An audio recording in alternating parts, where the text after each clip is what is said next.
আজকে রেসিপি হচ্ছে ঘুগনি। তার জন্য আমি এখানে মটর কড়াইকে 5 ঘন্টার মতো ভিজিয়ে রেখেছিলাম। সিদ্ধর জন্য আমি প্রেসার কুকারে দিয়ে দিয়েছি জল দিয়ে। তো এর মধ্যে লবণ দিয়ে এটা আমি সিদ্ধ করে নেব।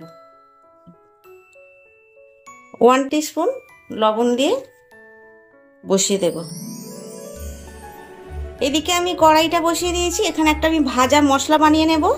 তার জন্য নিয়েছি আমি লবঙ্গ, দারচিনি, আর এখানে কয়েকটা ছোটো এলাচ আছে, 1/2 চামচ আছে ধনে, 1/2 চামচ মৌরি, 1/2 চামচ জিরে। কারণ ঘুগনির পরিমাণটা খুব বেশি না বলে আমি 1/2 চামচ করে নিয়েছি। এটা আমি শুকনো খোলায় ভেজে নেব। আপনারা এর মধ্যে কিন্তু শুকনো লঙ্কাও অ্যাড করতে পারেন, আমি কিন্তু শুকনো লঙ্কাটা দিলাম না। কড়াইটা সিদ্ধ হয়ে গেছে আর এখানে ভাজা মশলাটা আমি শুকনো খোলায় নেড়ে গুঁড়ো করে নিয়েছি। এখানে আমি বড় সাইজের একটা আলুকে ছোট ছোট করে কেটে নিয়েছি। এখানে 2টো বড় সাইজের টমেটো কুচিয়ে নিয়েছি, 2টো বড় সাইজের পেঁয়াজ কুচিয়ে নিয়েছি, 4টে কাঁচা লঙ্কা কুচিয়ে নিয়েছি ঝালের জন্য।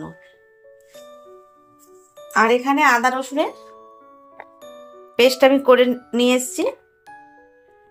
লাগবে কাশ্মীরি লঙ্কা, লাগবে ধনের গুঁড়ো, হলুদ গুঁড়ো, স্বাদ মতো তো লবণ লাগছেই, আর সর্ষের তেলে বানাবো।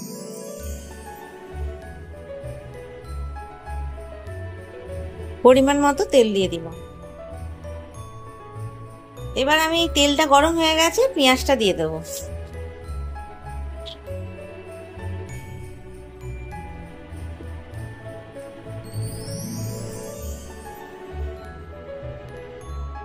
পেঁয়াজটা মোটামুটি ভাজা হয়ে গেছে। এবার এর মধ্যে আমি কাঁচা লঙ্কাটা দিয়ে দেব।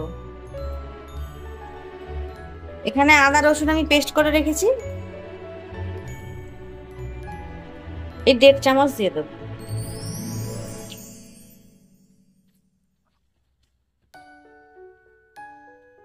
একটু ভালো করে এটা কষিয়ে নেব। আদা রসুনের কাঁচা গন্ধটা মোটামুটি চলে গেছে। এবার টমেটোটা দিয়ে দেবো। টমেটোটা একটু বেশি পরিমাণেই দেবেন, তাহলে খেতে ভালো লাগবে। সামনেই রথ আসছে, রথেতে বানিয়ে নেবেন। কারণ আমরা মেলায় গিয়েই আগে ঘুগনির দিকেই তাকাই, ঘুগনি আর ফুচকা।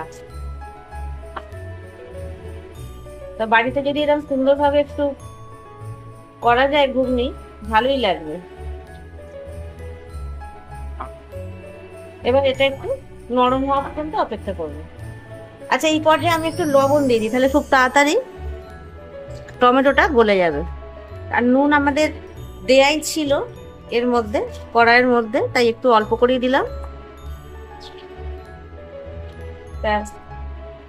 নরম হওয়া পর্যন্ত একটু অপেক্ষা করব। মোটামুটি টমেটোটা নরম হয়ে গেছে। এবার এর মধ্যে আমি হলুদ দিয়ে দেব, 1/2 টিস্পুন হলুদ দেব।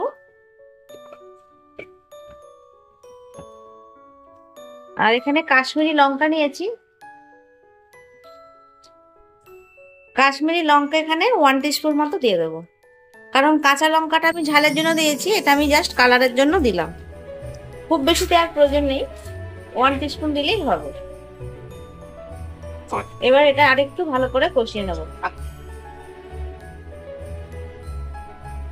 এবার দিয়ে দেবো আমি এখানে 1 টিস্পুন ধনের গুঁড়ো।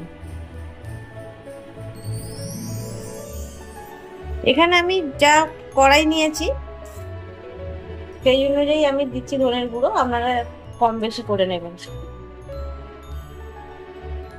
এবার এটা কষতে কষতে আমি দিয়ে দেবো এখানে আলুটা। আমি কিন্তু আলুটা এখানে আলাদা করে ভেজে নিয়ে নিই, এর সঙ্গেই নাড়তে নাড়তে হয়ে যাবে।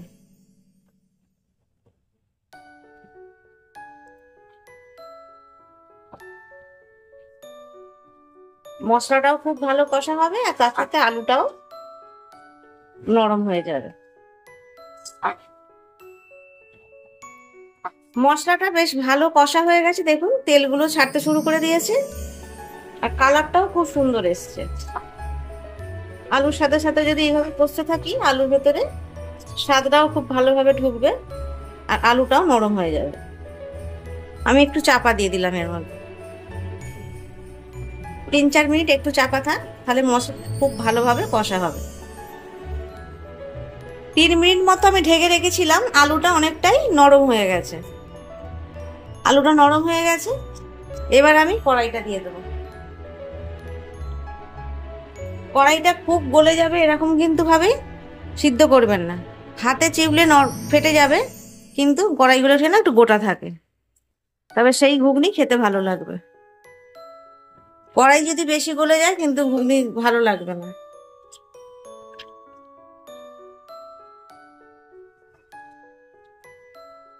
এতে আমি আরো একটু জল অ্যাড করব, তবে ঠান্ডা জল দেবো না, একটু জল গরম করে নেবো, কারণ এটা একটু ফুটবে। জল আমি গরম করে নিয়েছি, জলটা আমি এর মধ্যে দিয়ে দিলাম, কারণ আলুটা আর একটু সিদ্ধ হবে আর কড়াইটাও আর একটু ফুটবে, ভালো লাগবে খেতে। আচ্ছা, এই সময় আমি দিয়ে দেবো ভাজা মশলা।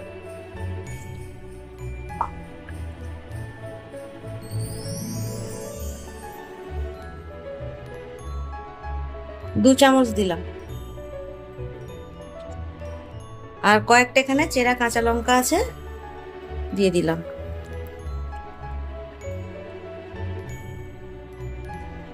এবার এটা আমি ঢেকে দেব, 5 মিনিট এইভাবে ফুটবে হাই ফ্লেমে। 5 থেকে 7 মিনিট হয়ে গেছে, এটা আমি ঢেকে রেখেছিলাম।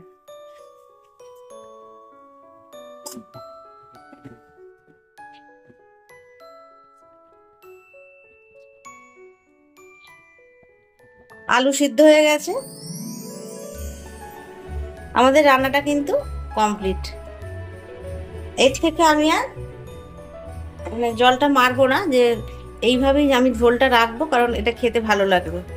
আর কয়েকটা আলু আমি একটু ভেঙে ভেঙে দিচ্ছি।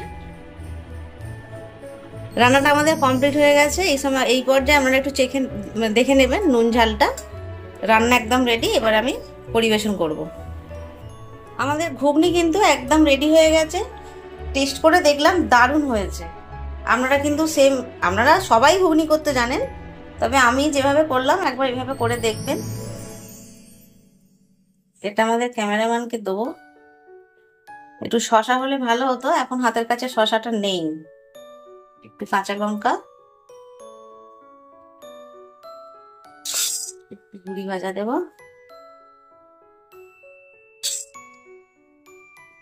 এখানে আপনারা তেঁতুলের পাল্প দিতে পারেন, আমি একটু লেবুর রস দিয়ে দিচ্ছি। এটা কিন্তু সত্যি খেতে খুব ভালো হয়েছে। রথের দিনে বানিয়ে ফেলবেন। নাও খেয়ে দেখো কেমন হয়েছে।